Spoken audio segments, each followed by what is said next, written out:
Shalom, selamat pagi Bapak-Bapak, Ibu-Ibu dan Saudara yang kasih dalam Tuhan Yesus. Tanpa terasa kita telah memasuki pertengahan tahun, minggu pertama di bulan Juni. Kita tetap melaksanakan ibadah di rumah melalui online, tapi biarlah meskipun kita beribadah di rumah, tetapi kita tetap merasakan hadirat Allah ada di keluarga kita masing-masing. Baik Bapak, Ibu dan Saudara yang kasih dalam Tuhan Yesus, mari kita mulai ibadah kita pada pagi hari ini dengan membuka dengan lagu Roh Kudus hadir di sini.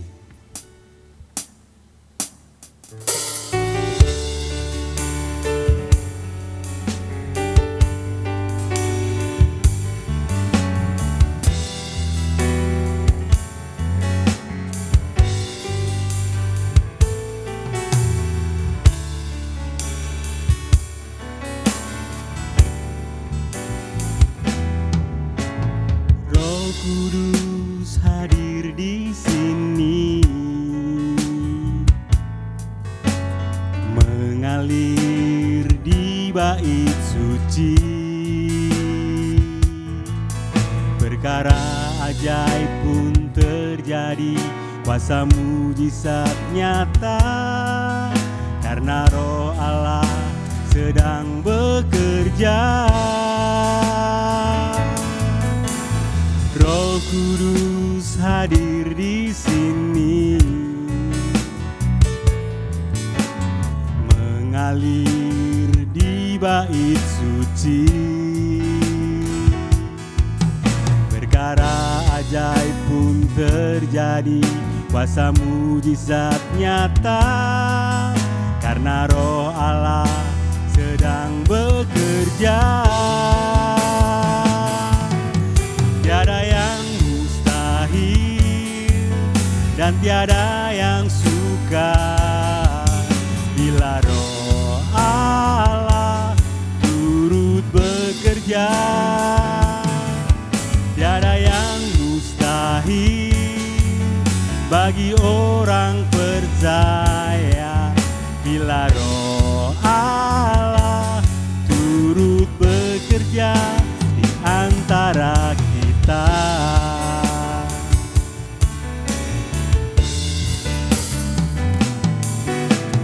Roh Kudus hadir di sini, mengalir di bait suci,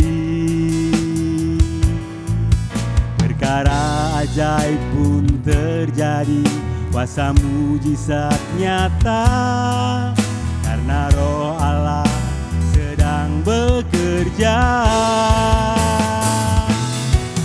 Tiada yang mustahil dan tiada yang sukar bila Roh Allah turut bekerja.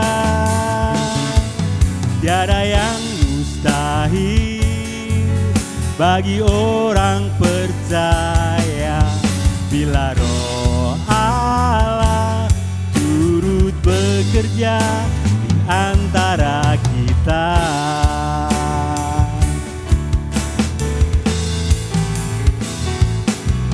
Tiada yang mustahil dan tiada yang sukar bila Roh Allah turut bekerja. Tiada yang mustahil bagi orang percaya bila Roh Allah turut bekerja di antara kita. Roh Allah turut bekerja di antara kita.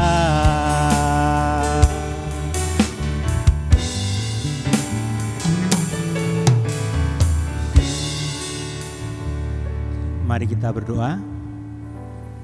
Bapa di surga, segala puji syukur kami naikkan kepadamu, karena atas kasih karunia-Mu kami boleh ada sebagaimana kami ada. Kami telah Tuhan lindungi dalam istirahat kami semalam. Dan pagi hari ini Tuhan, kami akan mengawali hidup kami dengan datang beribadah kepadamu. Hadirlah di tengah-tengah kami, di rumah kami ya Tuhan. Dan sapalah kami dengan firman-Mu yang akan menguatkan kami dalam menempuh kehidupan ini. Kami menyerahkan Tuhan ibadah kami dari awal, pertengahan, hingga akhirnya hanya ke dalam tangan kuasa-Mu yang hidup. Di dalam nama Tuhan Yesus Kristus, kami telah berdoa dan mengucap syukur. Haleluya. Amin. Bapak Ibu, kita boleh ada sebagaimana kita ada semua karena kasih Tuhan. Dalam hidup ini kita banyak menghadapi berbagai macam persoalan, berbagai macam masalah, tetapi apapun yang terjadi, badai topan boleh terjadi, tapi kita punya Allah yang mampu dan sanggup untuk menjadi perlindungan kita. Kita akan menyanyikan lagu Di Badai Topan Dunia.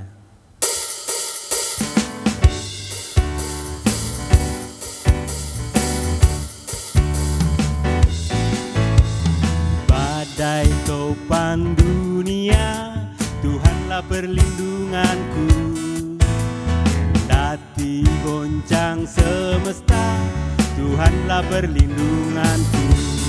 Ya Yesus gunung batu di dunia, di dunia, di dunia. Ya Yesus gunung batu di dunia, tempat berlindung yang teguh. Baik siang maupun gelap malam, Tuhanlah perlindunganku. Saya takut pun lenyap, Tuhanlah perlindunganku. Ya Yesus gunung batu di dunia, di dunia, di dunia.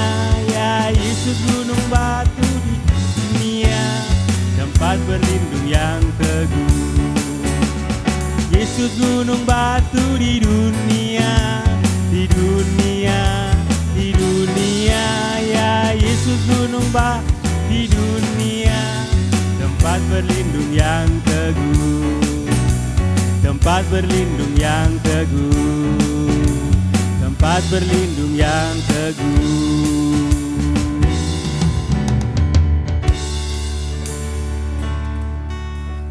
Bapak Ibu, kita akan memasuki doa syafaat. Kita akan mengucapkan rasa syukur kita untuk pemeliharaan Tuhan, dan kita juga akan menaikkan setiap persoalan, setiap masalah yang kita hadapi. Biarlah Tuhan sendiri yang akan memberi jalan keluar dan menjadi penolong kita dalam setiap masalah kita. Tapi sebelum kita menaikkan doa-doa syafaat kita akan menyanyikan lagu Lebih Dari Segalanya.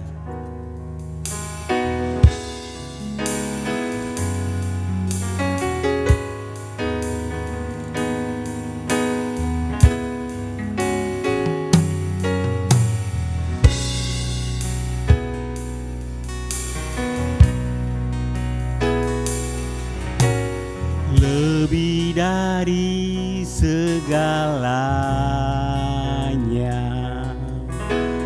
ku berharap padamu.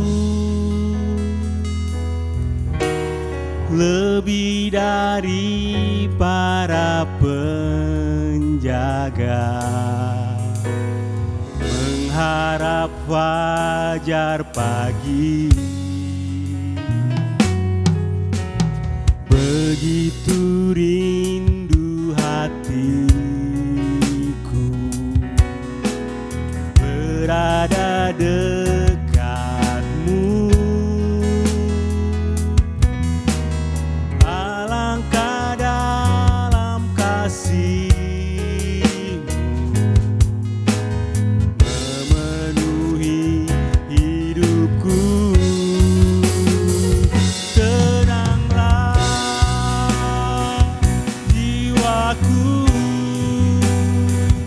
Dalam naungan Sayap-Mu,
yang di surga, kembali kami datang ke hadirat-Mu Tuhan.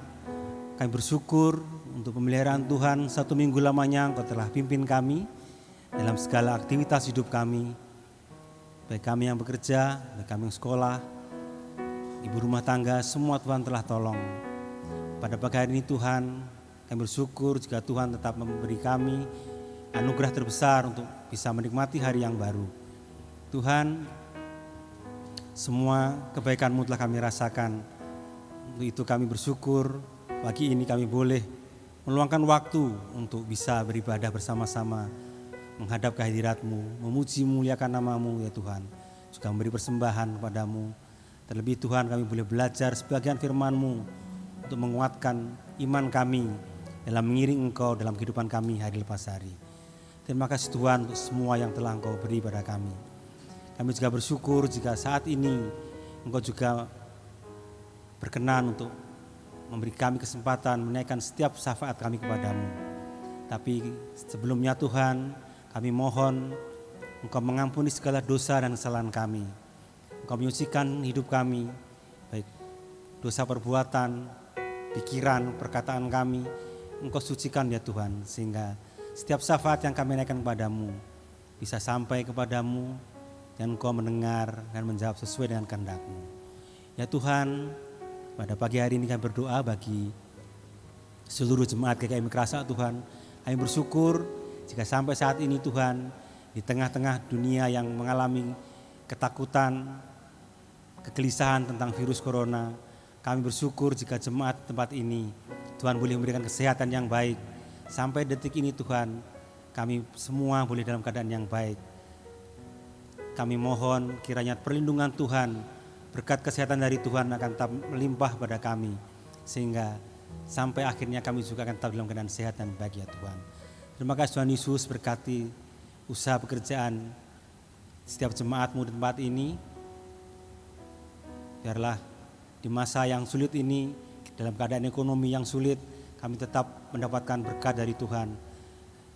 Dan melalui berkat-berkat yang kami terima dari Tuhan, kami juga boleh menjadi berkat bagi orang-orang di sekeliling kami, khususnya bagi saudara seiman kami di GKI Mikrasa. Biarlah kami saling menolong, kami saling memperhatikan setiap saudara yang kekurangan. Biarlah kami yang berlebih bisa menjadi saluran berkat, menjadi alat kepanjangan tangan Tuhan untuk menjadi penolong bagi saudara kami yang lemah ya Tuhan. Terima kasih Tuhan Yesus. Kami juga berdoa bagi bangsa dan negara ini ya Tuhan. Kami berdoa bagi pemerintahan kami, biarlah Engkau sendiri Tuhan yang akan selalu menolong, memimpin, memberi hikmat bijaksana bagi para pemimpin bangsa kami. Dari presiden, menteri-menteri, gubernur, bupati, kepala daerah, camat, hingga kepala desa ya Tuhan. Engkau berikan mereka hikmat bijaksana-Mu. Biarlah setiap apa yang akan mereka lakukan, setiap kebijakan-kebijakan yang mereka akan lakukan, semuanya untuk kebaikan masyarakat Indonesia, semuanya untuk kebaikan bagi seluruh penduduk Indonesia ya Tuhan, bukan untuk kebaikan segelintir orang atau golongan ya Tuhan. Terima kasih Engkau berkati Bapak Jokowi dengan segenap menteri, biarlah di tengah kesukaran yang ada ini Tuhan, hamba-Mu boleh berpikir dengan baik, boleh melakukan setiap tugasnya dengan baik, setiap kebijakan yang diambil juga akan berdampak positif bagi bangsa kami ya Tuhan. Terima kasih Bapak di surga. Kami juga berdoa bagi penginjilan di muka bumi, khususnya di bangsa kami Indonesia. Biarlah Tuhan sendiri yang tetap akan menolong. Engkau pakai setiap anak-anak-Mu yang terpanggil untuk melayani Engkau, baik di kota besar maupun di desa, di pelosok-pelosok yang terpencil sekalipun ya Tuhan. Engkau akan memakai anak-anak-Mu yang terpanggil ini untuk menjadi pembawa berita keselamatan bagi setiap orang yang belum mendengar tentang keselamatan ya Tuhan. Engkau perlengkapi setiap anak Tuhan yang akan melayani Engkau di manapun mereka berada. Engkau perlengkapi mereka dengan setiap kebutuhan yang diperlukan, khususnya yang untuk makan, minum, dan pakai yang mereka butuhkan juga Engkau akan mencukupkan ya Tuhan. Terima kasih Tuhan Yesus. Kami juga berdoa bagi ibadah ini. Biarlah Engkau sendiri yang akan tetap menolong Sisa ibadah ini akan kami serahkan hanya dalam tangan kuasa-Mu. Biarlah doa yang jauh dari sempurna ini Tuhan, Engkau akan menyempurnakan, dan hanya di dalam nama Tuhan Yesus Kristus yang sudah mengajar kami berdoa.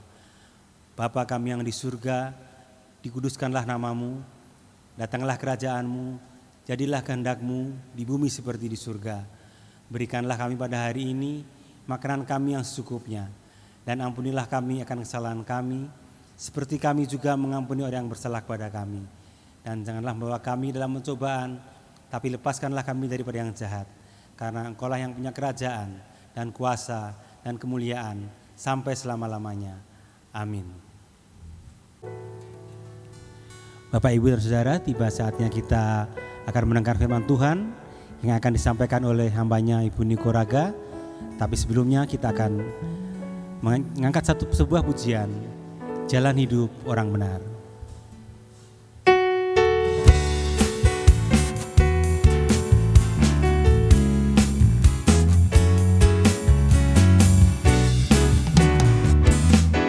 Jalan hidup orang benar diterangi oleh cahaya firman Tuhan.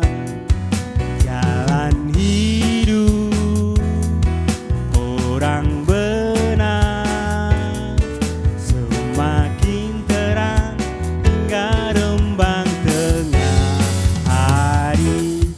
Apabila ia jatuh, takkan dibiarkannya sampai tergeletak, sebab tangan Tuhan jua yang menopangnya dan membangkitkan dia kembali.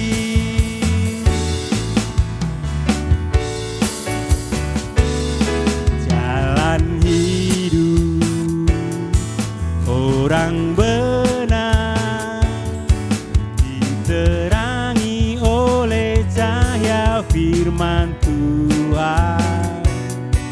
Jalan hidup orang benar semakin terang hingga rembang tengah hari. Apabila ia jatuh, dia akan dibiarkannya sampai tergeletak, sebab tangan Tuhan jua yang menopangnya dan membangkitkan dia kembali, sebab tangan Tuhan jua yang menopangnya dan membangkitkan dia kembali.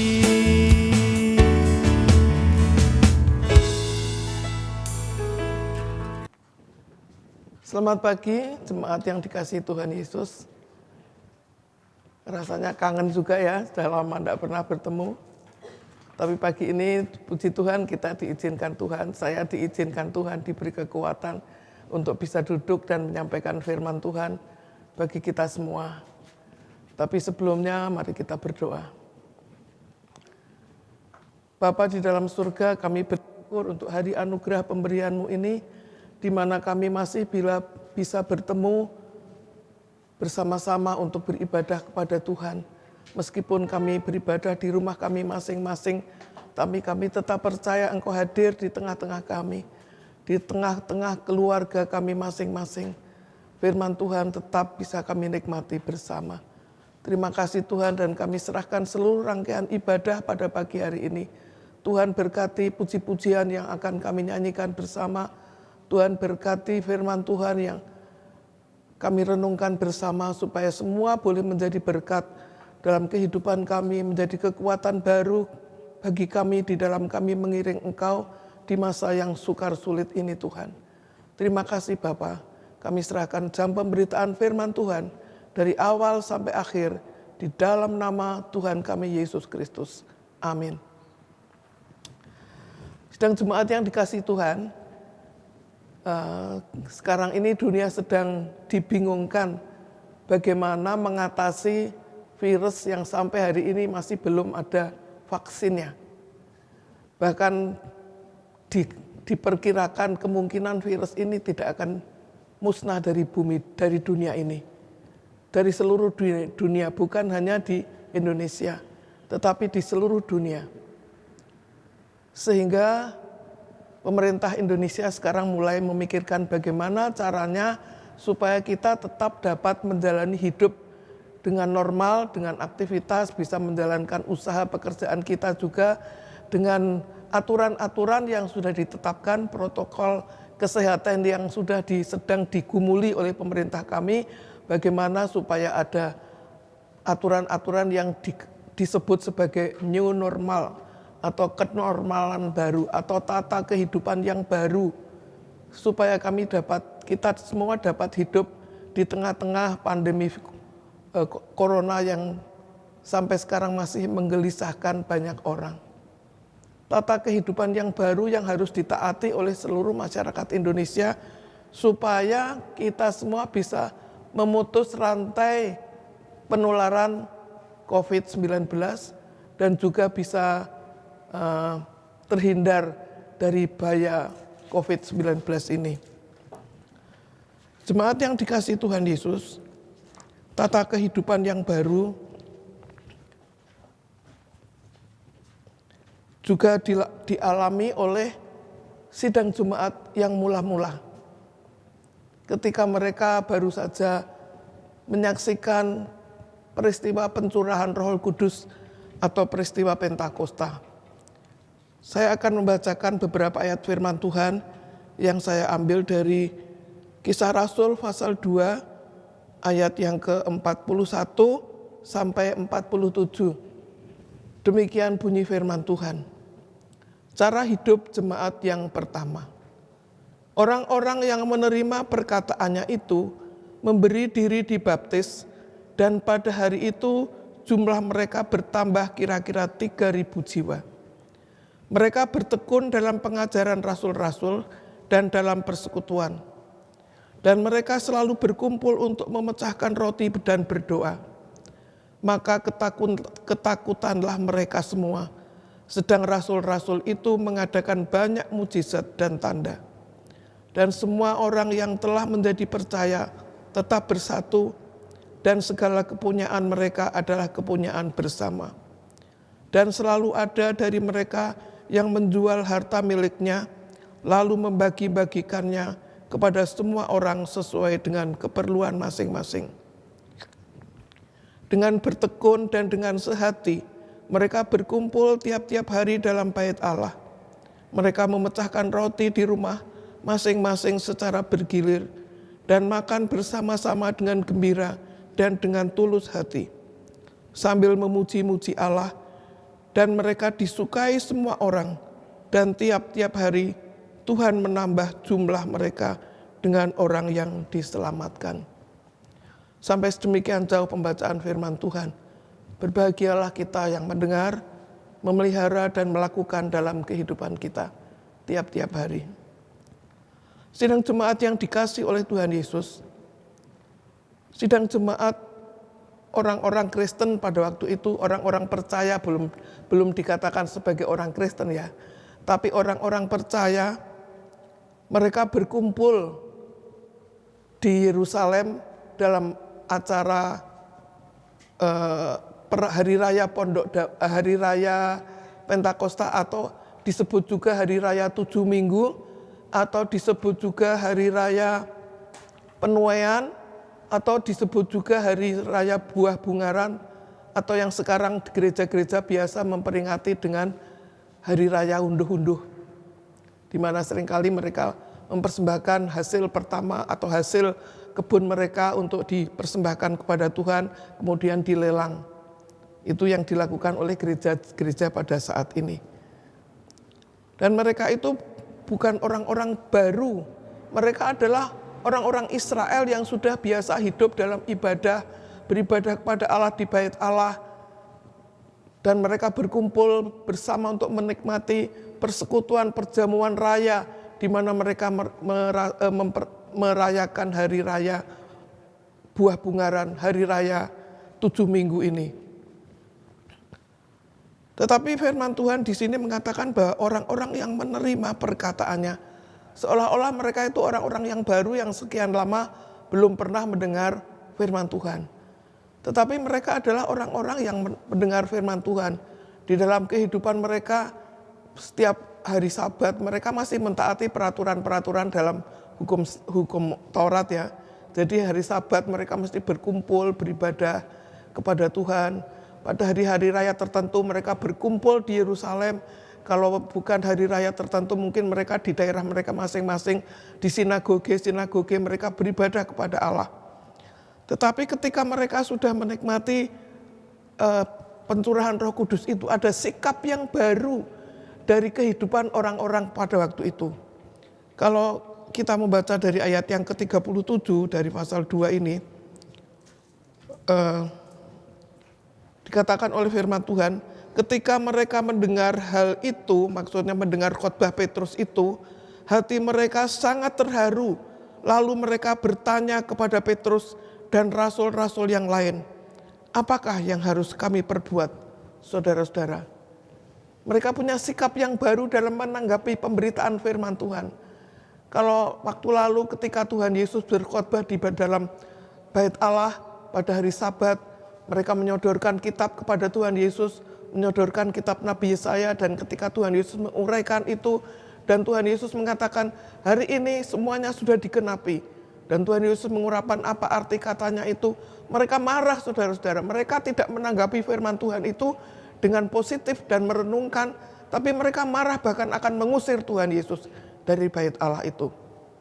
Jadi ketika mereka sekarang mendengar khotbah Petrus yang begitu menusuk, khotbah Petrus yang menjelaskan tentang kehidupan Tuhan Yesus yang akhirnya disalibkan juga oleh mereka ini, oleh orang-orang Yahudi, oleh orang-orang Israel, mereka terharu, mereka tersentuh hatinya, dan mereka ketika mereka merasakan adanya pencurahan Roh Kudus itu, mereka punya sikap yang baru di dalam menanggapi firman Tuhan, dan mereka berkata, apakah yang harus kami perbuat, saudara-saudara? Sidang Jumat yang dikasihi oleh Tuhan Yesus. Kemudian Petrus mengatakan kepada mereka supaya mereka bertobat, memberi diri dibaptis, dan dalam ayat 41 dikatakan orang-orang yang menerima perkataan Petrus itu, yang menerima firman Tuhan yang disampaikan oleh Petrus, mereka memberi diri dibaptis. Mereka menerima dengan hati yang lega, dengan positif, menerima, memberi diri dibaptis, dan kemudian ada pertambahan jiwa yang luar biasa. 3.000 orang, 3.000 jiwa pada waktu itu. Dan sesudah itu mereka punya sikap yang baru dalam hidup bersekutu, saudara. Mereka tidak hanya bersekutu sebagai memang hari Minggu ya kudu kumpul beribadah kepada Tuhan. Tetapi mereka punya sikap yang baru dalam menerima pengajaran firman Tuhan. Dikatakan mereka terus bertekun dalam pengajaran rasul-rasul dan dalam persekutuan. Bertekun dalam pengajaran rasul-rasul berarti mereka itu tidak hanya mendengar, tapi mereka menghayati, mendalami, dan terus-menerus punya kerinduan untuk terus belajar firman Tuhan. Mereka bertekun dalam pengajaran, bukan hanya sekedar mendengar dan kemudian melupakan, tapi mereka menghayati, mendalami, dan kemudian melakukan. Sidang Jumat yang dikasihi oleh Tuhan Yesus, seringkali kehidupan kita sebagai orang Kristen yang sudah sekian tahun menjadi orang Kristen, sudah sekian puluh tahun menjadi orang Kristen, sudah biasa mendengar firman Tuhan. Itu sudah pernah disampaikan dulu. Itu sudah biasa. Nanti artinya seperti ini. Oh, nanti orang-orangnya yang di dalam ayat itu nanti seperti ini, seperti ini. Dan lupa akan makna firman Tuhan itu. Lupa akan arti firman Tuhan. Bahkan ada yang mengatakan gini, firman Tuhan kok gaweannya cuma khotbah kok cuma nyinggung sini, nyinggung sana. Ya, Ada yang punya tanggapan seperti itu. Jadi seperti orang-orang Israel pada waktu dulu, mereka tekun beribadah juga, mentaati hukum Taurat, mentaati hari-hari raya besar itu, sehingga ketika hari raya itu mereka berkumpul meskipun menempuh perjalanan yang cukup jauh. Seperti dulu Maria sama Yusuf itu ke Yerusalem untuk merayakan Paskah, itu 3 hari perjalanan, saudara. Tidak seperti sekarang naik bis mungkin 1 jam, 2 jam sampai. Kalau kita yang dekat-dekat sini malah tidak harus naik apa-apa, jalan kaki 2 menit sudah sampai. Tetapi mereka kemudian punya sikap hidup yang baru. Mereka tahu arti firman Tuhan, sehingga mereka mau terus bertumbuh di dalam firman, sehingga mereka mau bertekun, mempelajari, bertekun di dalam pengajaran rasul-rasul. Saudara, sebagai orang Kristen yang sudah sekian lama, sudahkah kita merasa bahwa saya tuh kepengen bertumbuh di dalam firman? Saya kepengen hidup saya diubahkan. Tidak dari dulu sampai sekarang ya, hidup saya begini-begini saja. Ada keluarga-keluarga yang mengeluh, anak-anak yang sudah tidak menghormati orang tua, anak-anak yang sudah maunya sendiri, ada orang tua yang kadang-kadang melupakan anaknya, terserah sekarang pokoknya diberikan HP, sudah cukup anaknya bermain dengan HP.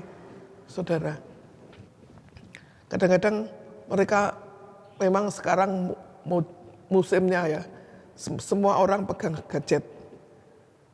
Tetapi kadang-kadang orang tua tidak memikirkan apa efek daripada semuanya itu. Kadang-kadang terjadi berbagai macam tindak asusila itu karena anak-anak kecil-kecil, muda-muda, remaja-remaja sudah bisa mencari situs-situs porno, dan itu yang membuat mereka kemudian terbawa arus. Tetapi jemaat yang mula-mula, mereka sungguh belajar bagaimana caranya mereka bertumbuh dalam iman, bertumbuh dalam firman, bertumbuh dalam pengenalan akan Tuhan Yesus, sehingga mereka bertekun dalam pengajaran rasul-rasul. Tidak hanya sebagai satu kebiasaan, tetapi satu kebutuhan. Firman Tuhan itu merupakan satu kebutuhan. Karena firman Tuhan itu adalah di dalam 2 Timotius 3 ayat yang ke-16 dikatakan, segala tulisan yang diilhamkan Allah memang bermanfaat untuk mengajar, untuk menyatakan kesalahan, untuk memperbaiki kelakuan, dan untuk mendidik orang dalam kebenaran. Ini yang harus kita renungkan. Apa makna firman Tuhan dalam kehidupan saya? Apakah ada kesalahan saya yang ditegur Tuhan? Dan apa yang harus saya perbuat untuk memperbaiki diri? Apakah pelajaran-pelajaran rohani yang bermanfaat, yang mengajar saya, yang memperbaiki kelakuan saya, yang membawa saya untuk hidup dalam kebenaran? Supaya apa? Supaya kita sebagai umat kepunyaan Allah, kita diperlengkapi untuk setiap perbuatan yang baik. Sidang Jumat yang dikasihi Tuhan, mari kita belajar lagi untuk melihat keadaan diri kita. Kita bandingkan dengan kehidupan jemaat yang mula-mula. Mereka menerima kuasa Roh Kudus itu, dan kuasa Roh Kudus itu merubah kehidupan mereka, merubah sikap mereka terhadap firman Tuhan, terhadap pemberitaan firman Tuhan. Dan Roh Kudus itu sudah dicurahkan oleh Tuhan secara merata kepada setiap orang yang percaya. Tapi apakah kita juga menempatkan Roh Kudus itu sebagai guru agung yang terus mengajar kita untuk semakin hari semakin mengenal Tuhan Yesus? Selanjutnya dikatakan, semua orang yang telah percaya, semua orang yang telah menjadi percaya tetap bersatu. Ada satu kesatuan di dalam kehidupan bersekutu. Ada satu kesatuan di dalam kehidupan bergereja.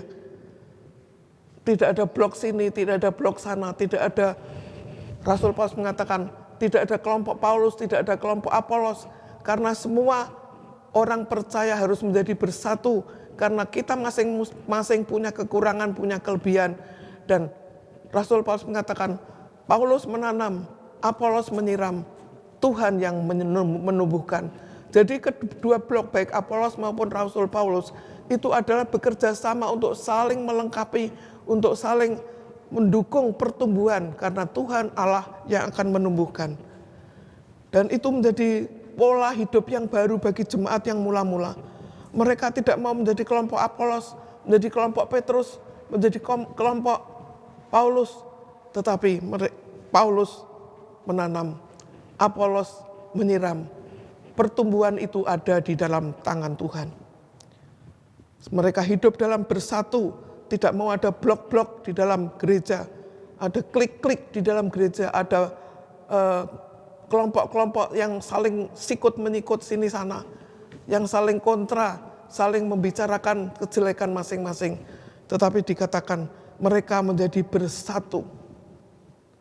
Dan kita perlu juga sebagai jemaat yang hidup di zaman akhir ini, di mana setiap manusia semakin dikuasai oleh individualistis yang tinggi, semakin dikuasai oleh rasa mempentingkan diri yang tinggi, yang kuat, sehingga seringkali merasa lebih baik daripada orang lain, saya lebih daripada yang ini, saya lebih daripada dia, dan lain sebagainya.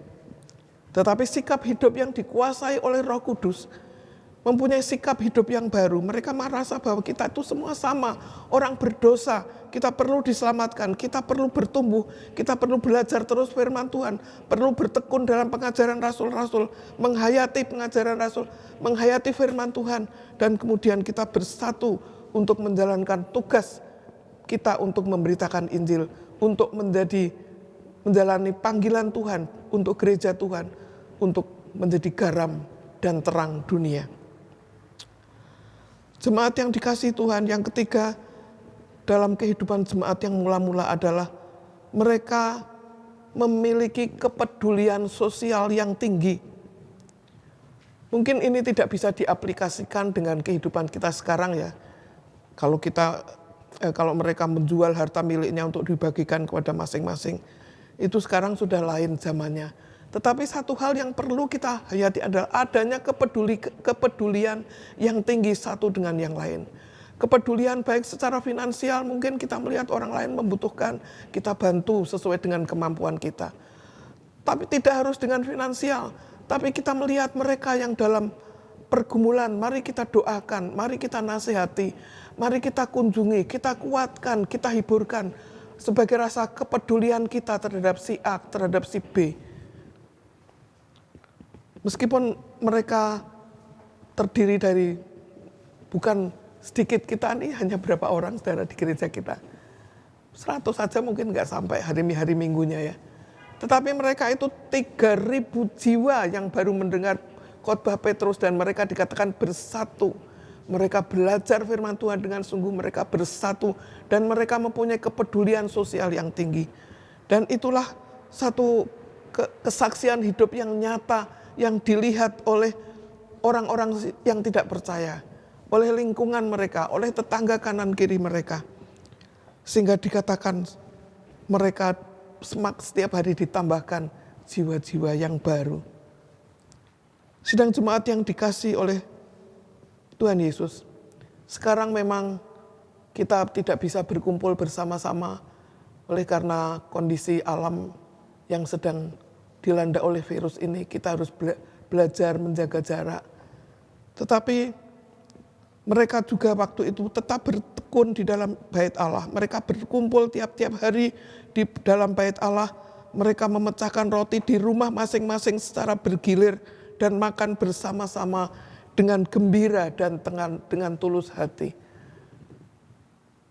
Kalau satu saat kita bisa berkumpul kembali di rumah Tuhan, di gereja, puji Tuhan. Tapi kalau sekarang kita masih harus beribadah di rumah masing-masing, itu juga sudah diawali dengan jemaat yang mula-mula dulu. Itu awal dari gereja rumah, saudara. Mereka berkumpul di tiap-tiap hari di rumah-rumah secara bergilir, makan bersama-sama, tidak merasa bahwa kok setiap hari harus makan, tiap hari harus makan. Tapi mereka melakukan, dikatakan dengan gembira dan dengan tulus hati. Saudara, dengan tulus hati, tidak ada perhitungan untung rugi. wah kok tiap hari kok sering ning nggon aku ya. Kenapa ya? Mergo ning nggon aku tak sugoi ngene apa piye? Saudara, tidak ada pikiran itu. Mereka makan bersama-sama secara bergiliran. Tentu tidak sama ya. Orang yang miskin dengan yang kaya tidak memberi roti yang sama. Tetapi mereka melakukan dengan gembira dan dengan tulus hati. Sikap hati inilah, sikap hati yang perlu diubahkan. Kepedulian sosial kita itu harus tidak membanding-bandingkan satu dengan yang lain.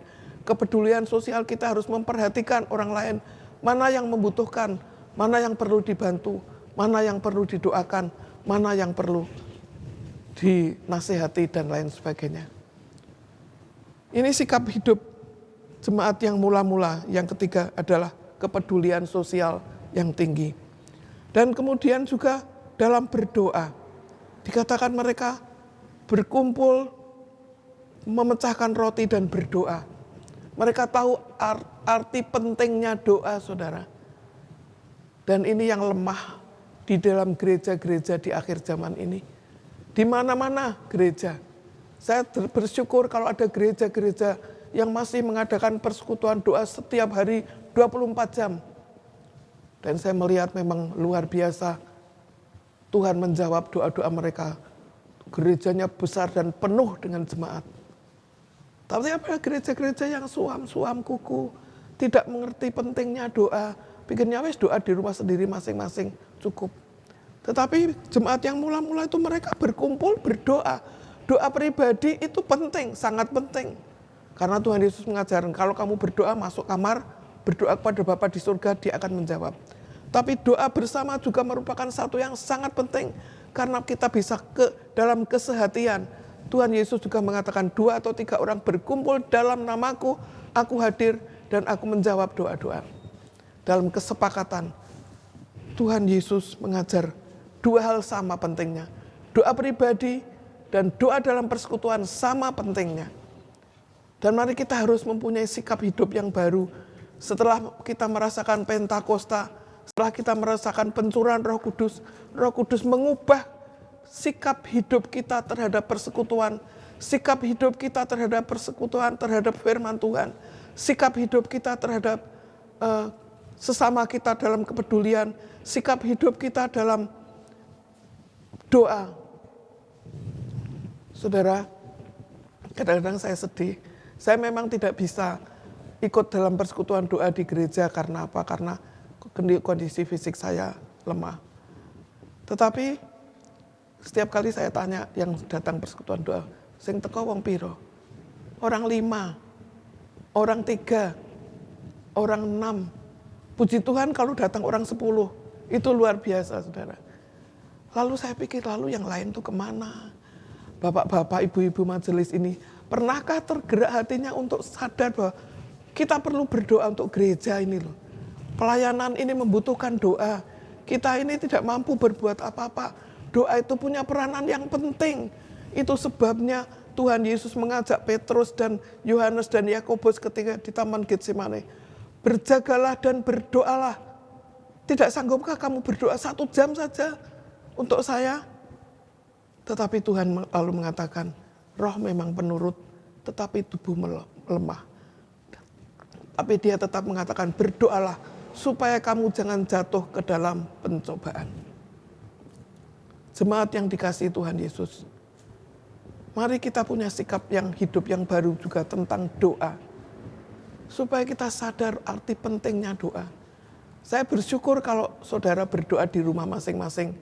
Tapi apakah kita berdoa, punya waktu khusus untuk berdoa, naikkan doa syafaat buat Tuhan, khusus untuk gereja Tuhan, untuk saudara-saudara seiman kita, untuk bangsa dan negara kita, untuk hamba-hamba Tuhan. Apakah kita cukup berdoa setiap kali mau makan Tuhan, terima kasih untuk berkat-Mu, terima kasih Tuhan sudah sertai sepanjang hari ini, terima kasih untuk hari yang baru, terima kasih untuk waktu malam kami bisa tidur. Apakah cukup hanya itu, saudara? Mari kita kembali punya sikap hidup yang baru. Seperti jemaat yang mula-mula. Bukan hanya pemerintah yang mau menekankan tatanan kehidupan yang baru. Tetapi jemaat Tuhan yang sudah menerima pencurahan Roh Kudus harus mempunyai tatanan hidup yang baru, sikap hidup yang baru, bagaimana mendalami firman Tuhan, menghayati firman Tuhan, menjalankan, bukan hanya mendengar, tetapi melakukan firman Tuhan dalam kehidupan kita. Saya kadang-kadang sedih ada orang yang begitu pandai ngomong soal firman Tuhan, tetapi hidupnya tidak karu-karuan. Ini menyedihkan. Ini berarti bahwa kita tidak menghayati arti firman Tuhan. Kita diajar, firman Tuhan mengajar, menyatakan kesalahan, mendidik orang dalam kebenaran, dan supaya kita diperlengkapi untuk setiap perbuatan yang baik. Untuk apa? Supaya gereja tetap berfungsi sebagai garam dan terang dunia. Gereja tetap berfungsi sebagai bintang-bintang kecil yang bersinar di dunia, yang menyinarkan terang Kristus, sehingga ada jiwa-jiwa baru diselamatkan. Sekarang ini untuk mencari satu jiwa aja susahnya bukan main. Kadang-kadang dapat satu jiwa, sudah diprovokasi sana sini, balik lagi.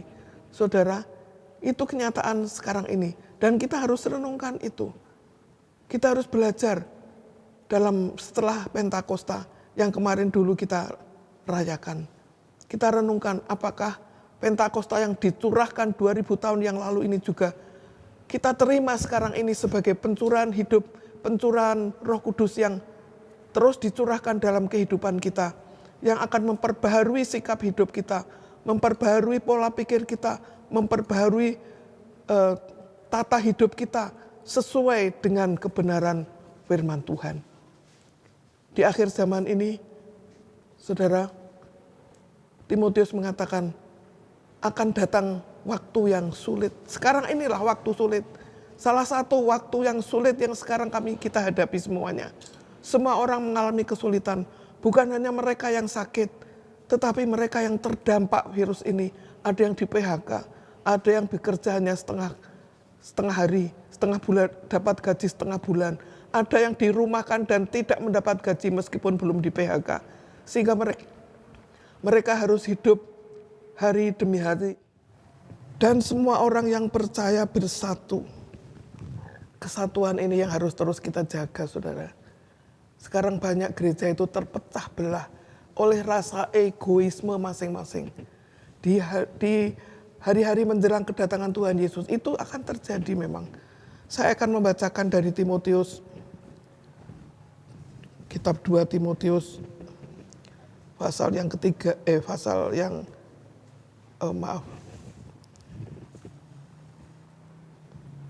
ayat yang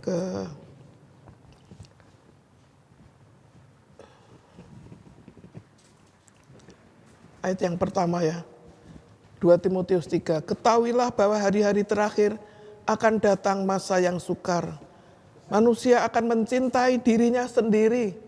Dan ini sudah nampak dalam kehidupan sehari-hari kita sebagai manusia. Dan menjadi hamba uang. Mereka akan membual dan menyombongkan diri. Mereka akan menjadi pemfitnah. Mereka akan berontak terhadap orang tua dan tidak tahu berterima kasih, tidak mempedulikan agama, tidak tahu mengasihi, tidak mau berdamai, suka menjelekkan orang, tidak dapat mengekang diri, garang, tidak suka yang baik, suka mengkhianat, tidak berpikir panjang, berlagak tahu, lebih menuruti hawa nafsu daripada menuruti Allah. Secara lahiriah mereka menjalankan ibadah. Mereka orang-orang Kristen aktif di gereja, tapi perilakunya tidak sesuai dengan firman Tuhan. Tetapi pada hakikatnya mereka memungkiri kekuatannya. Jauhilah mereka, kata firman Tuhan. Saudara, perpecahan dalam gereja semakin banyak. Gereja A, kemudian pecah jadi gereja AB, kemudian pecah lagi jadi gereja C, pecah lagi jadi gereja D, dan semakin banyak denominasi. Tetapi biarlah perpecahan itu membawa kebaikan, karena masing-masing gereja kemudian menjadi pemberita Injil kemana-mana. Sidang jemaat yang mula-mula itu mereka kemudian berdiaspora, saudara. Karena penganiayaan, mereka pergi kemana-mana, tapi dimanapun mereka berada, mereka menjadi saksi.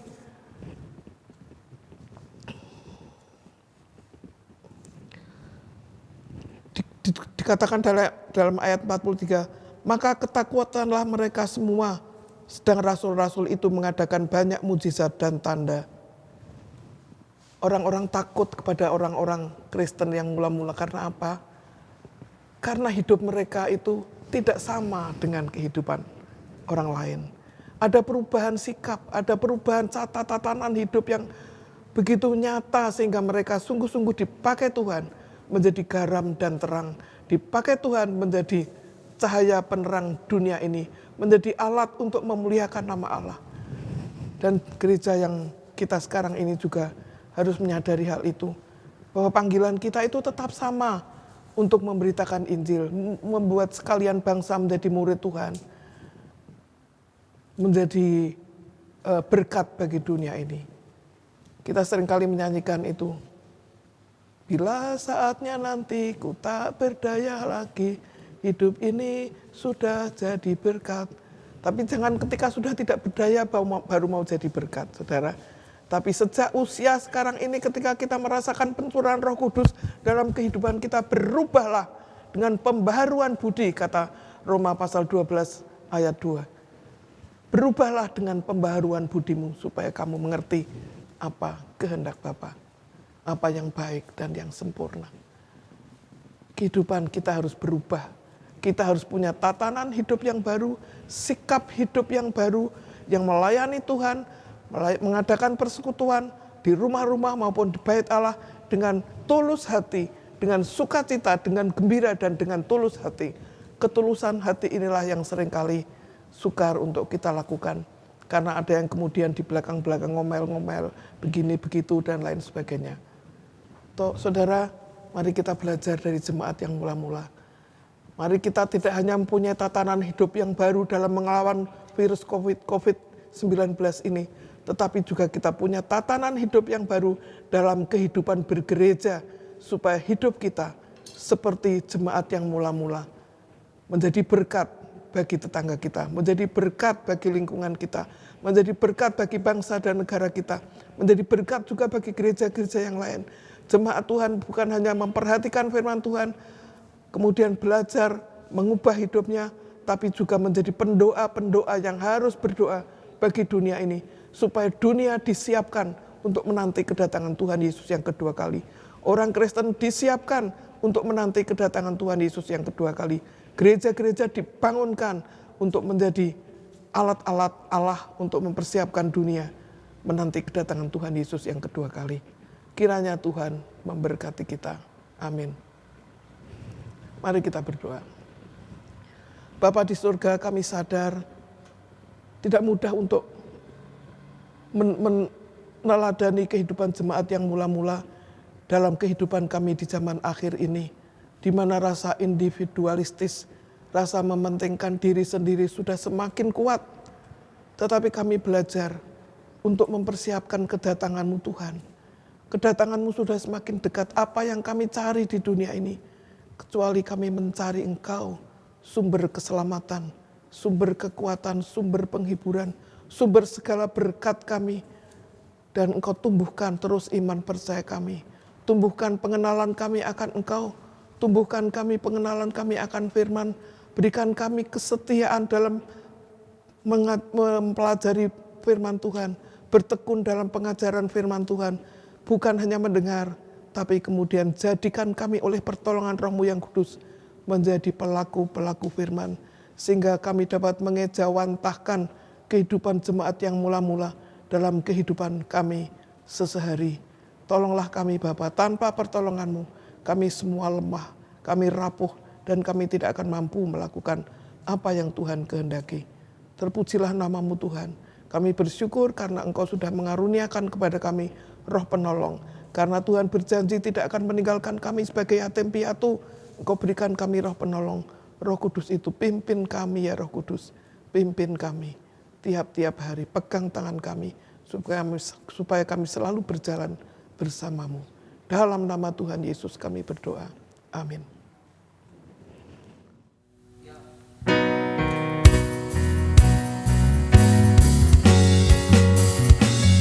Tenanglah jiwaku,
Berita gereja untuk Minggu tanggal 7 Juni tahun 2020. Yang pertama, kami atas nama Majelis dan Jemaat GKI Mikrasa mengucapkan terima kasih kepada Ibu Niko Raga yang telah melayani ibadah pada pagi hari ini. Karena Tuhan Yesus akan selalu menolong dalam kehidupan Ibu Niko dan kesehatan dan juga pelayanan dimanapun Ibu Niko melayani. Yang kedua, kami juga mewakili majelis mengucapkan terima kasih kepada seluruh jemaat GKI Mikrasa yang tetap setia untuk memberikan persembahan tiap minggu di gereja. Kiranya Tuhan Yesus sendiri yang akan memberkati kehidupan Bapak Ibu dan juga pekerjaan Bapak Ibu saudara semua. Yang ketiga, marilah kita tetap mengikuti protokol kesehatan dari pemerintah untuk tetap tinggal di rumah, menjaga jarak ketika kita berkumpul dengan orang-orang, dan juga tetap memakai masker jika kita bepergian, sehingga kita bisa terhindar dari virus yang saat ini tengah melanda di bangsa kita ini. Yang keempat, kami memutuskan dari majelis untuk tetap beribadah di rumah, meskipun sudah ada beberapa gereja yang telah memulai untuk ibadah di gereja karena memang sudah ada izin dari pemerintah daerah, khususnya dari Depak, Kabupaten Jepara. Tetapi kami mengingat pertambahan virus atau pertambahan orang yang terkena virus corona semakin banyak.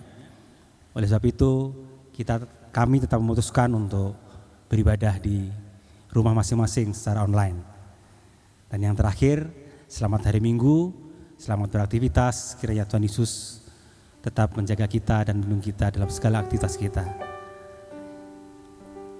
Terima kasih. Shalom, selamat pagi Bapak Ibu yang dikasihi Tuhan. Pagi hari ini kami mau mengucapkan selamat bertambah usia kepada saudara-saudari kita yang berulang tahun pada minggu ini. Yang pertama kepada anak kekasih kita Farel, putra dari Bapak Bo dan Ibu Tanti. Yang kedua untuk Bapak Suwihin.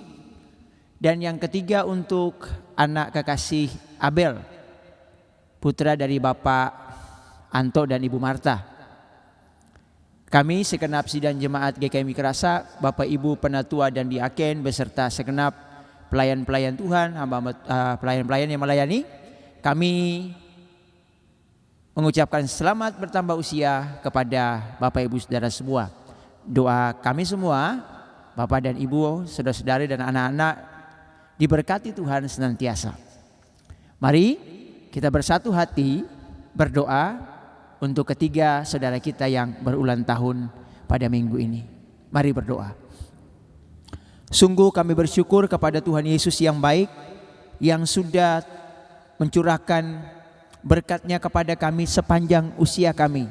Terima kasih untuk menit demi menit, hari demi hari, bulan demi bulan yang telah Engkau tambahkan kepada kami, bahkan kepada saudara-saudara kami yang pada minggu ini bertambah setahun lagi usianya. Sungguh kami mengucap syukur oleh karena pertolongan Tuhan.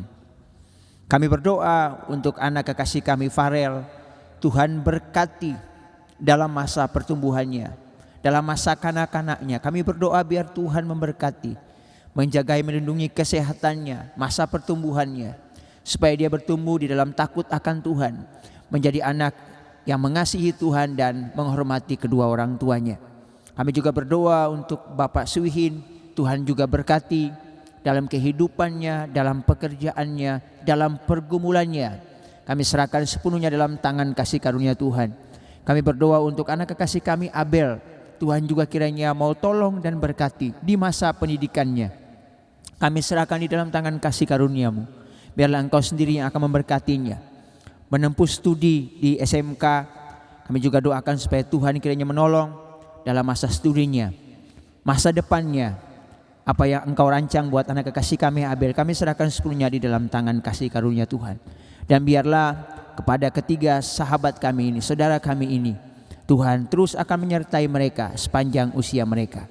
Tidak lupa kami doakan untuk segenap sidang jemaat GKMI Kerasa dimanapun berada, dalam usaha, pekerjaan, rumah tangga, dan pergumulan setiap kami masing-masing. Kami tahu Allah begitu mengasihi kami, dan kami percaya juga bahwa apapun yang kami alami sampai hari ini tidak lepas dari penyertaan dan tangan kasih setia Tuhan. Kami berdoa untuk bangsa dan negara kami. Kami berdoa untuk semua problem yang terjadi buat bangsa kami. Kami serahkan semua di dalam tangan kasih karunia-Mu. Saudara-saudara kami yang terpapar virus COVID-19 yang ada di rumah-rumah sakit, kami doakan biar tangan Tuhan menjamah mereka. Sembuhkan mereka dengan kuasa-Mu. Siapapun mereka, agama apapun mereka, kami tahu Engkau mengasihi mereka. Kami berdoa untuk para dokter, para bidan, semua yang terlibat dalam penanganan COVID-19. Tuhan juga kiranya mau tolong dan sertai mereka. Berkati Bapak Presiden kami dan semua aparat yang bekerja bersama-sama untuk menangani COVID-19 ini. Kabupaten Jepara yang hari-hari ini pasiennya semakin bertambah, kami juga doakan Tuhan Engkau menolong, memberkati daerah Kabupaten Jepara ini. Tuhan kiranya menolong dan memberkati. Pelihara kami semua dari COVID-19 ini. Terima kasih, ini doa kami bawa kepadamu. Di dalam nama Tuhan kami Yesus Kristus kami berdoa. Amin. Bapak, Ibu, dan Saudara yang kasih Tuhan Yesus, kita akan segera untuk mengakhiri ibadah kita pada pagi hari ini. Untuk pengakuan iman rasuli dan berkat rasuli akan disampaikan oleh hambanya Ibu Niko. Dan sebelum kita menerima itu semua, kita akan menyanyikan lagu Tuhan Memelihara Engkau.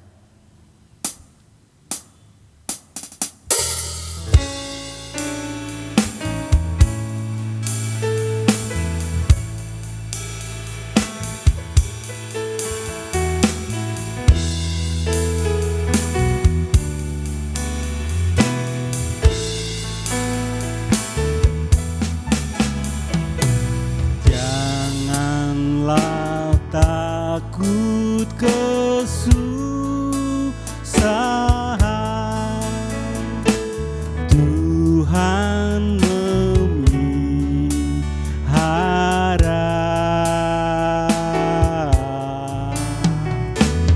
Padanya ada perlindungan, Tuhan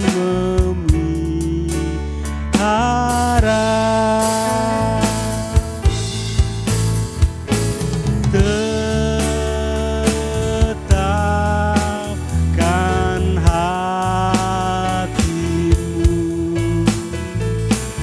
tentu Tuhan memelihara.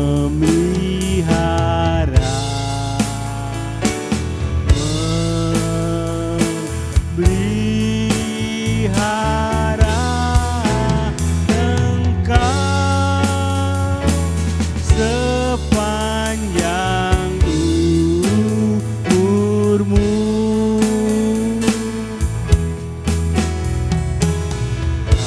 kalau kau dibuang Bapamu,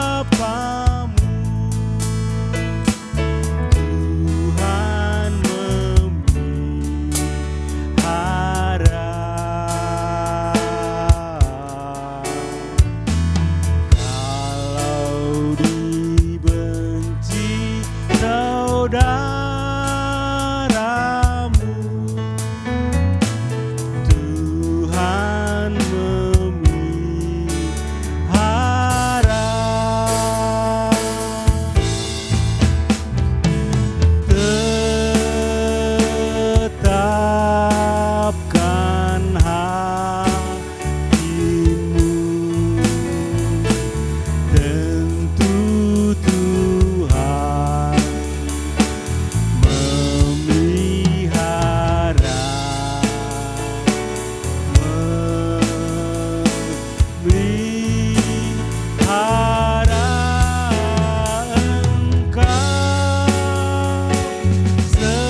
jemaat yang dikasihi Tuhan, bersama-sama dengan seluruh jemaat di segala tempat dan di segala abad, kita akan bersama-sama memperbaharui iman percaya kita dengan pengakuan iman rasuli. Aku percaya kepada Allah, Bapa yang Maha Kuasa, Khalik langit dan bumi, dan kepada Yesus Kristus, anaknya yang tunggal Tuhan kita, yang dikandung daripada Roh Kudus, lahir dari anak darah Maria, yang menderita sengsara di bawah pemerintahan Pontius Pilatus, disalibkan, mati dan dikuburkan, turun ke alam maut. Pada hari yang ketiga bangkit pula dari antara orang mati, naik ke surga, duduk di sebelah kanan Allah, Bapa yang Maha Kuasa. Dan dari sana ia akan datang kembali untuk menghakimi orang yang hidup dan yang mati. Aku percaya kepada Roh Kudus, gereja yang kudus dan persekutuan orang kudus, pengampunan dosa, kebangkitan orang mati, dan hidup yang kekal. Sidang Jumat kita akan mengakhiri ibadah kita pagi hari ini dengan menerima berkat Tuhan. Tuhan memberkati engkau dan melindungi engkau. Tuhan menyinari engkau dengan wajah-Nya dan memberi engkau kasih karunia. Tuhan menghadapkan wajahnya kepadamu dan memberi engkau damai sejahtera dari sekarang sampai selama-lamanya. Amin.